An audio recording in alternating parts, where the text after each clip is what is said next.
Welcome to another episode of Reality Check. If you're new here, I'm your host, Rochelle.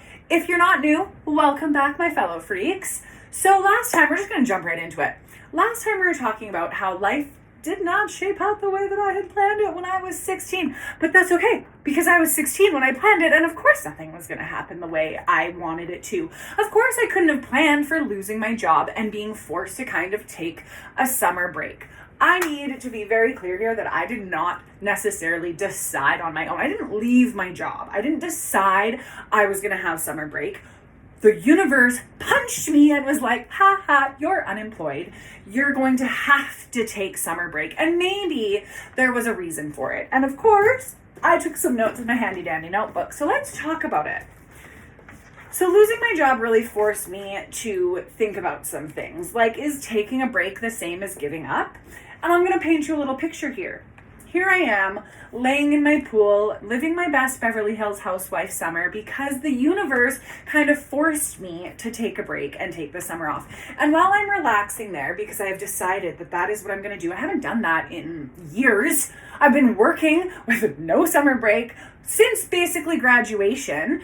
And so I decided to just take a break, just actually relax. And while I'm relaxing, I get about 5 minutes before my brain starts going with the I shoulds. I should be trying harder. I should be looking for a job. I should be mowing the lawn. I should be getting new clients for RL, my creative services that I want to get back up. I should be working harder on my podcast. I should be finding guests. I should be. Here I am just trying to relax. I've taken the summer off, again, not by choice. I was unemployed. I lost my job. Huge hit to the ego, but I was given EI. So when I got EI, I was like, well, I have this time. Why don't I take it? Why don't I use it? Why don't I rest and see if that kind of makes me feel better? I haven't done that in a really long time. Like I said, I don't think any of us have. So here I am wondering if taking time for myself feels wrong, even though I know I need it. Why? Why am I sitting here thinking, oh my God, this feels so wrong. I shouldn't be taking this time off, even though I know I need it. I've just lost my job. It's been a huge hit to my ego. I was really happy. I don't know what I want to do with my life anymore. I'm just going to stop. I'm going to stop and I'm going to reset. Yet that feels wrong.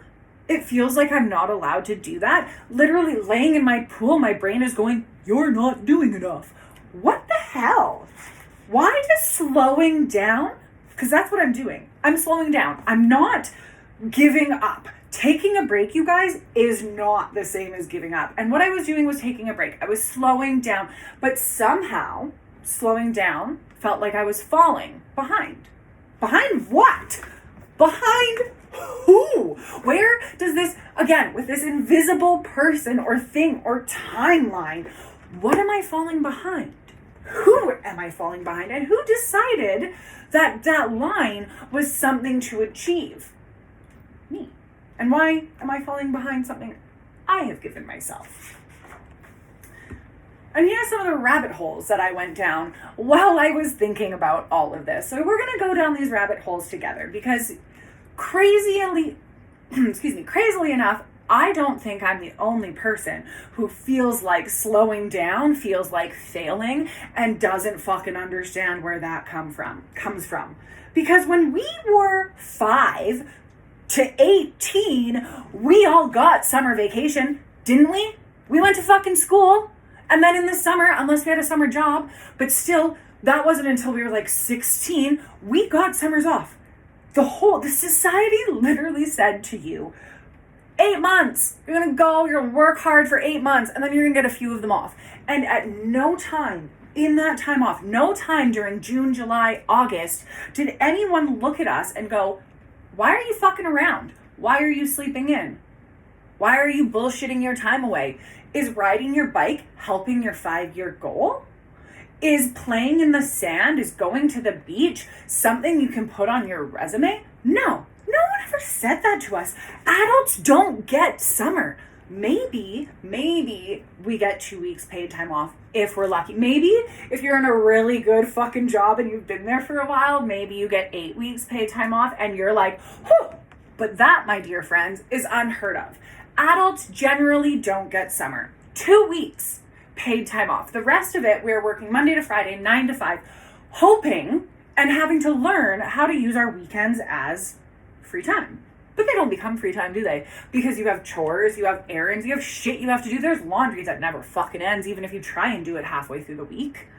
If you have pets like I do, then there's pets that need to be walked. You don't actually get to stop on a Saturday and do nothing. And if you do, I know all of you out there feel this, if you just spend a Saturday because it's fucking raining outside and you spend a Saturday watching scary movies or watching TV all day, what happens? You feel like shit. You look at your laundry and go, God damn it, I should have been doing it. Always, because we are forced to learn how to go from running through sprinklers with no one asking why we're doing it to only having our weekends as our fun time. And it's insane. We also treat rest like it's dessert. We constantly tell ourselves that you can have that rest when everything is done. Just like our parents used to say to us, you can have dessert when dinner's done. Well, news fucking flash, nothing is ever complete when you're an adult and you live by yourself. There's always laundry, there's always pets, there's always dishes, there's always chores. It's never ending. You're never done. So you never get that rest. And you feel like you've never earned it because you're never done. And that's insanity to me because, like, why can't you fold a load of laundry and then take 5-10 minutes to yourself? You fucking earned it. You just did something off it. But no, you'll sit there and go, oh, well, I just did the laundry. I guess I should do the dishes. Well, I just did the dishes. I guess I should do this. And it's a continuous cycle of never earning the rest or never giving yourself the rest that you've earned and never thinking that you've earned it or that you deserve it. It's vicious. And here's another one that really hit me. Because right now, what am I doing? I'm stopping to smell the roses. And we're constantly throughout our lives, we are always told that we need to stop and smell the roses. Slow down. Even in Ferris Bueller, stop, slow down, or the world might pass you by. We are constantly told, stop, slow down, smell the roses. So here I am, smelling the fucking roses. And what happens? My brain automatically goes, can you pick the roses? Could you pick the roses and sell them? Could you start a side hustle at the farmer's market? Oh my God, what if you took some really good content in the roses? What if you go back to your house, choose a really good outfit, put on some makeup, go stand in front of those roses and take some really good reels and some content? Could you now put rose cultivator as a job thing on LinkedIn? Like, I just want to stop and smell the roses. Why does every single action as an adult need an ROI? Why does everything that we do need to produce some sort of productivity? Why do we always need to be producing, always need to be productive, always need to be doing laundry, always need to be doing this, always need to be going? We can't ever just stop and smell the roses. We can't just look at things. We turn everything into some sort of LinkedIn thing, something we can add to our resume, something we can turn into a monetary thing instead of just enjoying it. Everything has to have some sort of value. Otherwise, it's not worth it. And that also relates to resting. If you're resting, you're worthless because you're not producing. And I don't know about you, maybe you had a normal childhood, but I know that I learned a lot of this behavior. I don't know if you grew up in a normal house or if you grew up in a house like mine where you heard the saying, if you have time to clean, you have time to clean all the time. And where you were always asked, did you finish your homework? Is your room clean? Are the dishes? Always. You were always supposed to be doing something. There was always something to do. Sitting in front of the TV, Mom would come downstairs, did you finish your homework? Are you allowed to be watching TV? The fuck? What do you mean I'm allowed to be watching TV? Do you know how many times I lied about watching TV? Like, no, my homework was never done. Do you know how many math tests I never had? Oh, it got postponed. I don't have to study for it. English tests. I don't know how she knew when my English tests were. That was kind of fucking crazy. But I constantly lied about postponing them or the teacher postponing them so that I could just fucking relax without being berated by, if you have time to clean, you have time to clean, or some sort of other, you must be producing something. There's always something to do in our house. the biggest example of all of that, scratch the homework, scratch that time to lean, time to clean. The biggest example of not allowing yourself rest was when my mother told me that I had one day to be sad when my dad died. Because what that taught me is that rest equals being lazy and stillness equals being wrong. Productivity is good. Accomplishments is approval and love. I understand where this belief comes from, and I completely and utterly disagree with it. Completely and utterly. We need, especially the one day thing, we need to be able to rest. We need to be able to give ourselves some time to relax, especially to be able to feel things, big things that happen in our lives. Yet my response, even though I understand the belief and I disagree with it, the response to, hey, I know that I need some time to rest is, cool story, bro, get the fuck up. Because apparently, knowing the behavior and where it comes from does not mean that you automatically unlearn it. Even though there is nobody policing me right now, even though I'm a grown-ass adult, a 35-year-old woman who lives in her own house, there is no one here policing me, I somehow have still become the voice screaming, get up, and the kid who just wants to rest. Another story of where this kind of came from and this instilled behavior of always having to be productive that has really given me fear and being afraid all the fucking time that I'm going to disappoint someone. I went on a business trip, and I, at the time, last time I ever did that, asked my mother to look after my animals. And before I went on this business trip, I didn't have time to do everything. And if you have been watching my social media, you know that I had a whole thing about this. I'll share it, a big whole story about how I deep clean like baseboards, fucking washing the windows before I went on a big vacation because we used to have to clean, like deep clean before we went everywhere. And yes, it does feel good because then you're coming home to a clean house. I do get it. I do understand.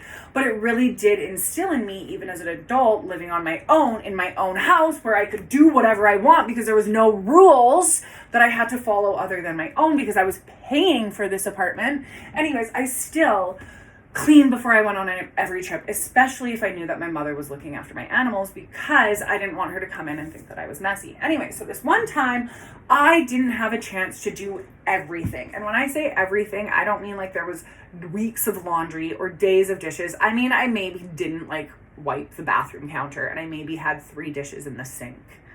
And I came home to a message on my fucking mirror, my mirror, in my apartment that I paid for that said, messy, messy girl. Excuse me? If you don't like the mess, clean it! Don't make me feel bad about it.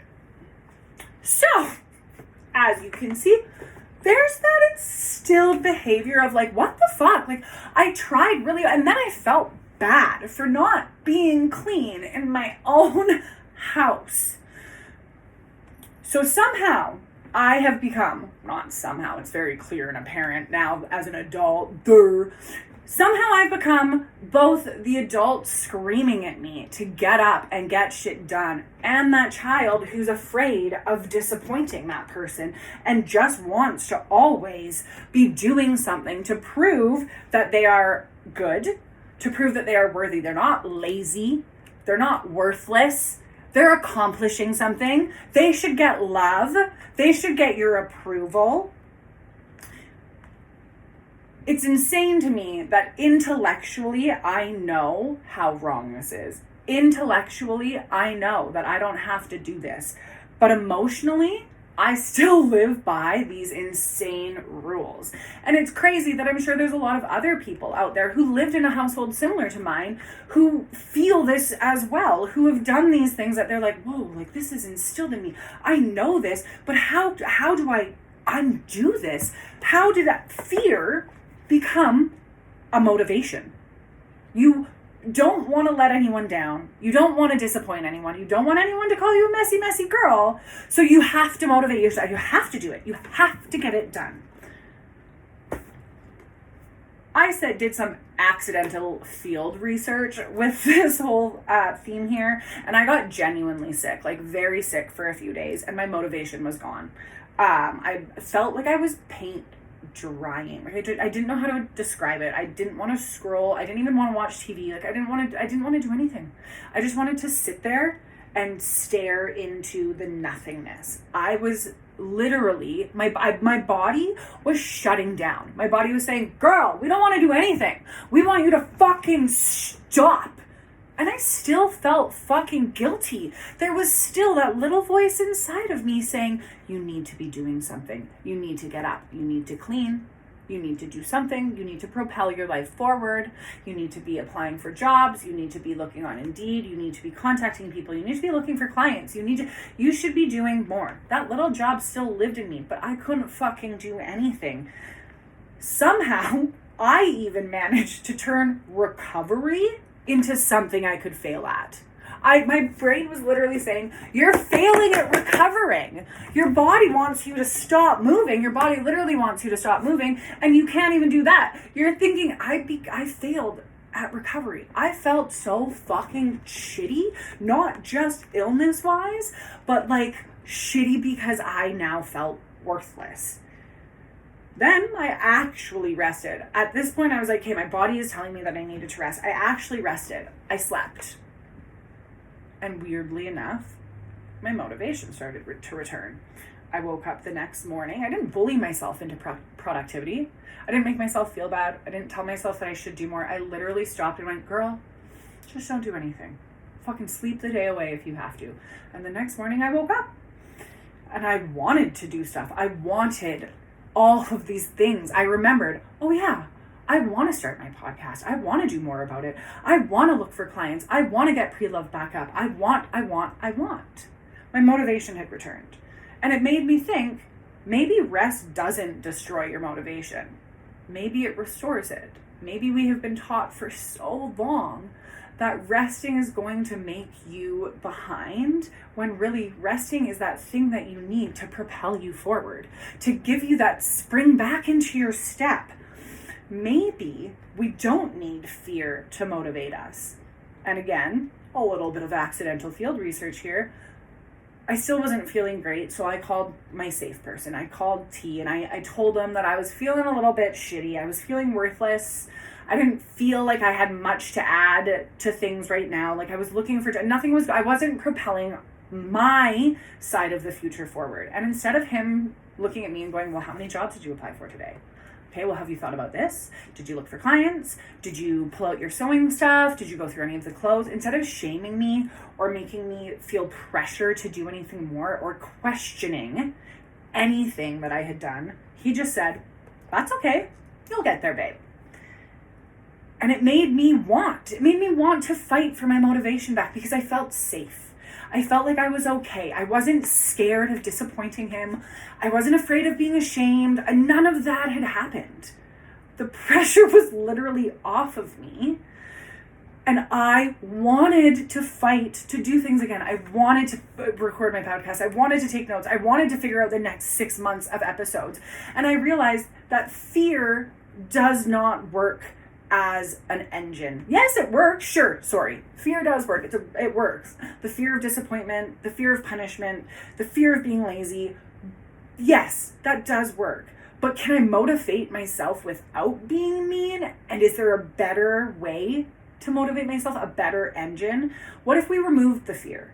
And what if we replace it with something else? What happens when we decide that we don't want fear driving? Just because fear works doesn't mean that fear needs to be in the driver's seat. Maybe we just stop for a second. Maybe we just get out of the car altogether and we literally we don't let anything drive for a bit. So I challenged myself there and I implore you to challenge yourself as well. Are you resting or are you avoiding? Because if you're avoiding, yeah, maybe you need to give yourself a little kick in the butt. Maybe that get the fuck up and do something voice does need to come back. But if you're resting, then maybe you need to treat yourself a little bit kindly. Tell yourself, hey, it's okay. You'll get there, babe. I think those are really good words to live by. So thank you for that one, T. You'll get there, babe. Are you burnt out? Or are you procrastinating? If you're procrastinating, yeah, be that voice. Be that get up and do something voice. But if you're burnt out, be the other voice. Be the voice that says, it's okay, babe. You'll get there. Now what we need to teach ourselves, because yes, we know this. We know fear is a good motivator. We know that it can drive the car very fast. Maybe not very far though. We know that this behavior came from parents who didn't let us learn that rest is okay and that it's safe to take a break. Even though we know all of that, how do we bring that into practice now? Because like I said, knowing doesn't unlearn those behavior. So now I have to teach younger me, that child in me, because again, I'm both, and I know there's some of you out there that are like this again, we're both the kid and the parent now. So we need to teach that kid inside of us that rest is safe. That if you sit, nothing bad happens. No one's going to yell at you. No one's going to ask you if your homework's done. No one's going to ask you if you applied for another job. It's okay. That taking the afternoon off to sit in your pool and enjoy this life that you are building doesn't make you worthless. You're still loved. Don't worry, girl. You're still loved. You can sit, you can relax, and take an afternoon off. You can run through some sprinklers. You are still loved. If nothing is accomplished, we're going to talk about that word in a second too. If nothing is accomplished, you are still worthy. Because we really put a lot of this, I didn't accomplish, maybe it's just me, maybe it's you too, but I put a lot of emphasis on this, nothing is accomplished. When I say nothing is accomplished, I don't mean that I didn't get out of bed at all. Even when I was sick, I don't mean that I didn't move. I still got up, fed my animals, took my dogs for a walk, got myself out of bed, made my bed, told T how I was feeling, made myself lunch. I still did things. I just didn't do anything that greatly affected my future. No, I didn't find myself the perfect job. No, I didn't land myself the perfect client in an afternoon. But you didn't do nothing. So that idea that if nothing is accomplished, you're worthless, needs to be rewritten, because nothing being accomplished is the wrong thing. Things were accomplished, just not one major thing. And that one major thing, me finding the right client, me getting my podcast going off wherever it wants to go, anything becoming monetary from something that I'm doing, looking for a job, anything like that, doesn't happen overnight all the time. It's something that gradually happens. So it's not like nothing is accomplished. Right now, putting out another episode, something's accomplished. I'm still worth it. Just because I didn't get that end goal doesn't mean that nothing was accomplished. When are adults going to get our summers back? I think that's a big thing from this, is when do we as adults get our summers back? It doesn't necessarily need to be summer either, but a season. We as adults need to give ourselves a break. We got it for so long as a kid and no one questioned it. Don't question it for yourself as an adult either. The other thing we need to really wonder and question about, and this whole thing made me wonder and question about, is that your ambition doesn't disappear just because you do. So taking a break because you just got engaged and you want to celebrate it, taking a break because you lost your job and it hits your ego, taking a break because you just want to, going on that vacation because you just want to, spending the afternoon in the sun with your girlfriends, having cocktails at 2 p.m. because you want to, taking a Saturday to watch movies all day because you want to, doesn't mean that your ambition is gone. You can still be a very ambitious person and need to pump the brakes. Okay. So knowing that my ambition doesn't disappear because I do, knowing that your ambition doesn't disappear because you've taken a break, taken a rest, knowing that you can still motivate yourself and do all of these things, how the fuck did sitting on my couch mean that I had no value as a human? In my brain, I was thinking that. There were times where throughout this whole Beverly Hills Housewife summer that I have actually taken off, there have been times that even though I decided this, I knew I wanted to take this because I knew I needed it for myself. There have been times where I've been sitting on the couch going, I have no value as a human being. How did taking a break, how did resting, how did trying to recover, how did trying to figure out the fuck I was going to do with my life equal that I have no value as a human being? I was even told, and I know this, and maybe I need to tell myself this more. Maybe we all need to tell ourselves this more. I was told that you don't have to prove your worth. Literally, I've been told that by people. You don't have to prove your worth, but I need to tell that to myself more. I don't have to prove my worth, because hearing that made me want so badly to prove that I am worth something. Made me want that way more than the fear factor or the fear engine ever could have. Feeling like I was going to disappoint someone or that someone was going to think I was lazy never motivated me as much as, you don't have to prove your worth. We know you're good. You got this, babe. You'll get there. So we have been spending this whole time building this life that we enjoy, and what? Not enjoying it? That seems wild to me. Doesn't that seem wild to you? Because once you hit 16, you started working and you started building a life that you wanted to live. And now you don't get to enjoy it? So my fellow freaks, I'm going to leave you with this question. And it's the question that I'm going to go sit in my pool and take a rest and enjoy and think about. If we work so hard to build a life we enjoy, why do we feel... If we work so hard to build a life we enjoy, why do we feel guilty when we enjoy it? And remember, as always, guys, reality check yourself before you reality wreck yourself.